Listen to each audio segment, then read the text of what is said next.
Untuk mulai menggunakan Google Data Studio, pertama kita langsung buka browser kalian masing-masing. Nah, di sini kita langsung cari Google Data Studio. Nah, apa sih yang kita lakukan di Google Data Studio? Pada dasarnya di Google Data Studio kita melakukan 3 hal. Yang pertama, kita akan melakukan konektivitas data kita yang kita miliki. Kemudian setelah itu kita akan visualisasikan data tersebut. Kemudian setelah itu kita akan membagikan data tersebut. Untuk konektivitas data di Google Data Studio, kita bisa melakukan konektivitas dengan berbagai macam aplikasi.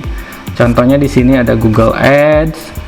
Kita juga bisa melakukan koneksi dengan Google Sheet, kemudian dengan YouTube Analytics. Nah, bahkan kita juga bisa mengupload file CSV kita yang akan kita gunakan sebagai sumber data yang kita visualisasikan nanti. Nah, selain aplikasi-aplikasi ini, Google Data Studio juga memiliki partner aplikasi-aplikasi pihak ketiga yang akan bisa kita gunakan sebagai sumber data kita. Di sini banyak sekali aplikasi pihak ketiga yang menjadi partner Google Data Studio. Nah, tapi pastinya nanti kalian apabila menggunakan konektivitas dengan aplikasi-aplikasi ini, pastikan kalian sudah memiliki account di aplikasi-aplikasi ini.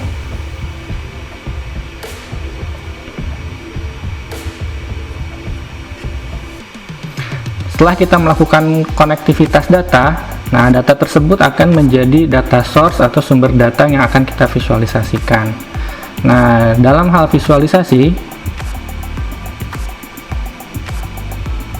Google Data Studio juga didukung oleh banyak add-ins yang bisa kita gunakan untuk memudahkan pekerjaan kita dalam membuat visualisasi data.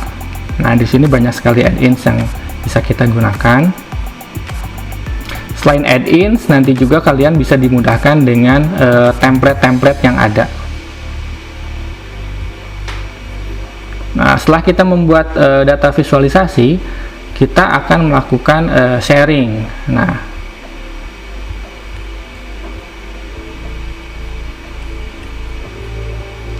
untuk sharing data di Google Data Studio juga dimungkinkan kalian mengembed report yang sudah kalian buat, mengembed dashboard yang sudah kalian buat di web page kalian.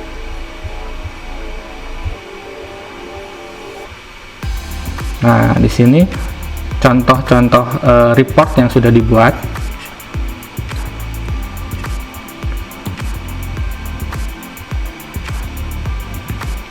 Di Google Data Studio juga ada komunitas yang sangat besar. Nah, di komunitas-komunitas ini mereka membagikan hasil pekerjaan visualisasi mereka yang bisa kita lihat untuk bisa kita pelajari.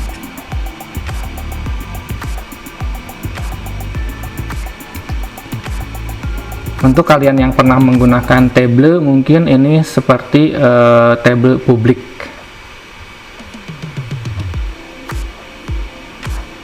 Nah, kita contoh di sini, kita lihat.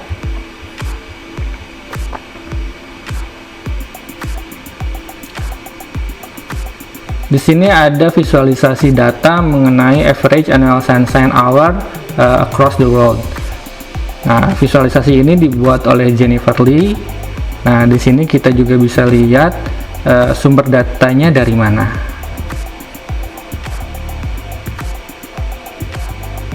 Nah, ini sumber datanya.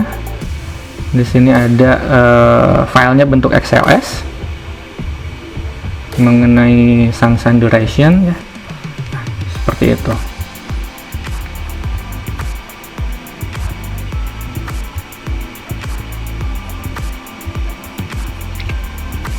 Untuk memulai, kita langsung klik tombol itu,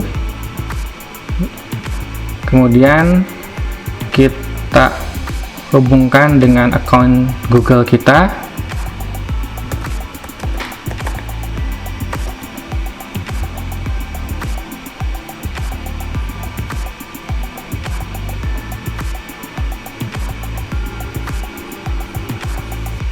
Tampilan pertamanya seperti ini. Di sini ada tutorial yang bisa kalian gunakan untuk belajar.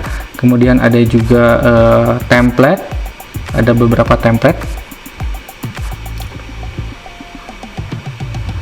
Untuk memulai kita bisa klik tombol create. Di sini ada 3 bagian. Yang pertama report, data source, dan explorer.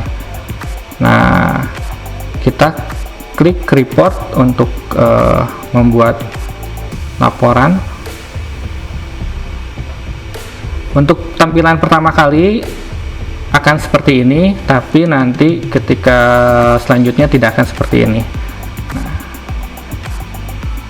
kalian isikan dulu beberapa isian di sini.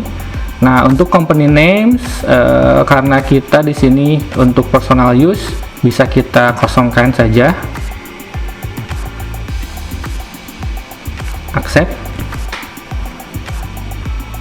Di sini ada tawaran mengenai email tentang produk-produk Google Data Studio. Kita klik yes to all aja. Nanti pengaturannya bisa kita rubah di setting.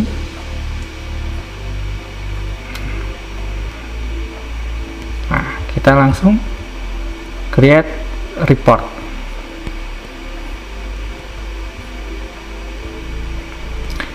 Karena kita belum memiliki atau belum terkonek dengan data source, nah kita di sini disajikan beberapa pilihan. Apakah kita akan mengupload file CSV kita atau kita akan menghubungkan dengan Google Sheet kita.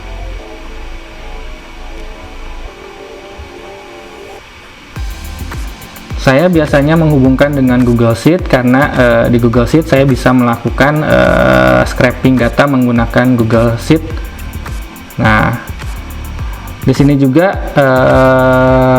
ada sampel-sampel data yang sudah disediakan oleh Google Data Studio yang bisa kita pergunakan untuk latihan. Jadi nanti setelah kita melakukan konektivitas data, baik itu Google Sheet atau file upload ataupun lain-lain, nah si data itu akan tersimpan di data source ini. Nah, kita tinggal pilih. Nah, di sini saya akan coba memperlihatkan dengan menggunakan sampel data world population.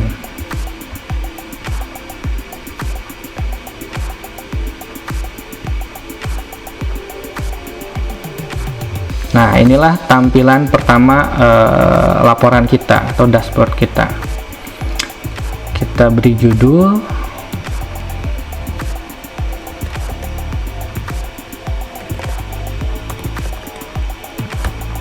Dashboard latihan. Nah, di sini otomatis dia menunjukkan sebuah tabel yang berisikan tentang populasi penduduk dunia. Untuk melihat sumber datanya, kita bisa melihat di sini sampelnya world population. Jadi di sini data source-nya merupakan world population data dari tahun 2005 sampai 2014. Nah, di dalam data source ini ada apa saja sih? Nah, di sini kita lihat datanya, ada data tentang negara, kode negara, tahun, kemudian rata-rata persentase penduduk perempuan, rata-rata persentase pengguna internet, dan lain-lain. Di sini banyak sekali fasilitas yang bisa kita gunakan untuk membuat sebuah tampilan dashboard. Nanti kita akan bahas di video-video selanjutnya. Nah, di sini pertama saya akan memperlihatkan kita coba membuat sebuah pie chart. Nah, dia otomatis akan menampilkan pie chart tentang persentase penduduk dunia. taunya dari mana sih? Nah, kita bisa lihat sebelah sini dimension datanya yaitu negara, country, kemudian matriknya mengenai jumlah populasi.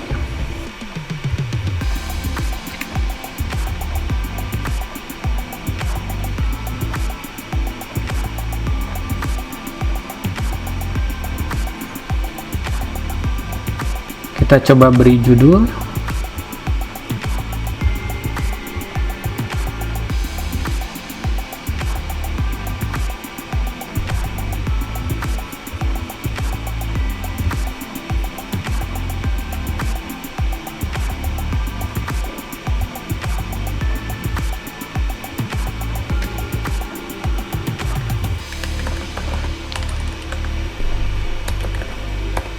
Dashboard penduduk.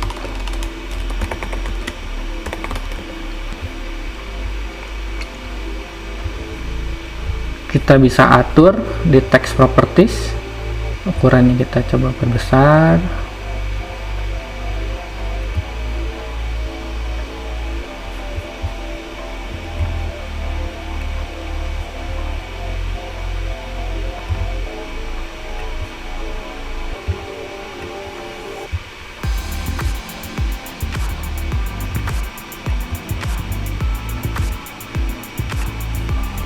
Kita backgroundnya kita coba ganti.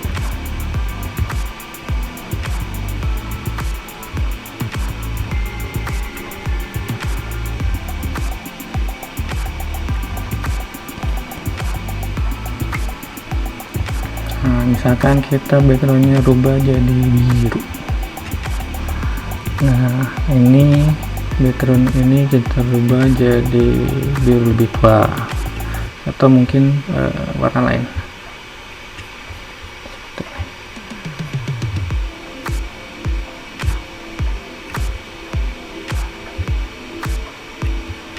Di sini kita bisa lihat kalian ini layeringnya berbentuk box. Jadi seperti kalian membuat sebuah tampilan web di CSS ya, atau HTML. Nah, untuk melihat kita coba klik view. Nah, nanti tampilan dashboard kita akan seperti ini.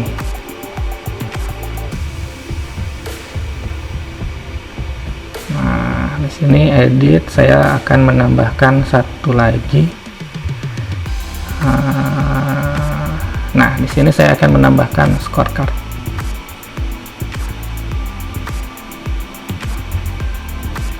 Nah, isinya apa sih di scorecard ini? Nah, scorecard ini berisi tentang jumlah populasi penduduk dunia. Kita atur dulu layoutnya.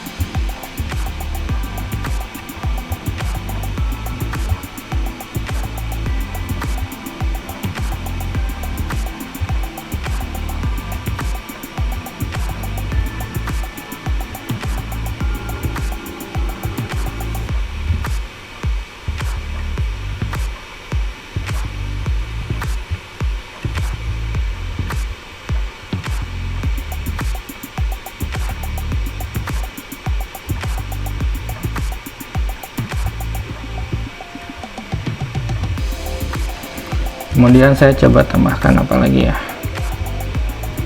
Nah, kita coba tambahkan grafik time series.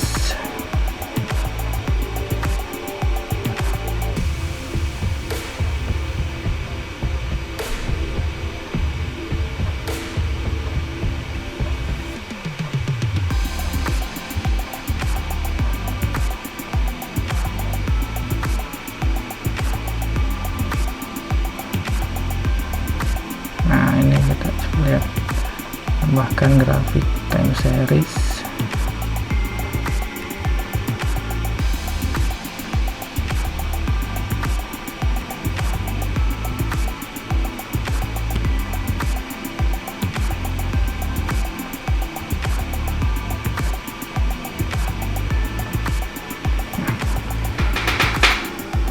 Nah, di sini grafik time series mengenai mobile subscription dari tahun 2005 sampai 2014.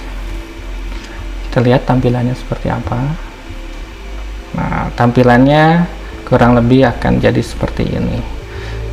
Nah, di sini untuk mempercantik kalian bisa mempelajari mengenai cara-cara bagaimana sih membuat grafik yang menarik, kemudian pie chart yang menarik, kemudian tabel-tabel yang menarik, dan juga pemilihan-pemilihan warna yang menarik. Nah, baik, untuk video kali ini saya cukupkan sekian. Untuk fungsi-fungsi lainnya di Google Data Studio ini kita akan bahas di video-video selanjutnya. Terima kasih. Assalamualaikum warahmatullahi wabarakatuh.